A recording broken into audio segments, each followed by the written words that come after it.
আর আমি দৃঢ়ভাবে মানি যে উন্নত ভারতের অর্থ শুধুমাত্র উত্তম প্রকারের রেলপথ এবং ইনফ্রাস্ট্রাকচার অথবা কিছু আর্থিক প্রগতির পরিসংখ্যান, শুধুমাত্র এর মধ্যেই উন্নত ভারতের সীমিত কল্পনার মানুষ আমরা নই। আমরা চাই যে উন্নত ভারত যার নীতি নির্ধারণের ক্ষেত্রে সার্থক অর্থে সবকা সাথ সবকা বিকাশের মন্ত্রটি যেন সমাহিত থাকে। দেশের 50% জনসংখ্যা নীতি নির্ধারণ প্রক্রিয়ার অংশীদার হোক, এটা এখন সময়ের দাবি।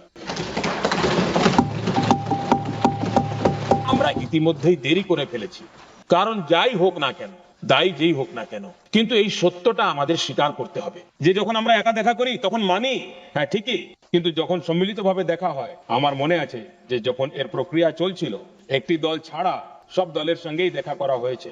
যাদের যাদের সঙ্গে দেখা হয়েছে কেউই এর নীতিগত বিরোধিতা করেন। পরবর্তীকালে গিয়ে যা কিছুই ঘটে থাকুক না কেন, একটি রাজনৈতিক দিক নির্দেশনা গ্রহণ করা হচ্ছে। কিন্তু যারা শুধু রাজনৈতিক দিক থেকেই ভাবেন, আমি তাদেরও পরামর্শ দেব, বন্ধু হিসেবে পরামর্শ দিচ্ছি, আর এটা সবার কাজে আসবে।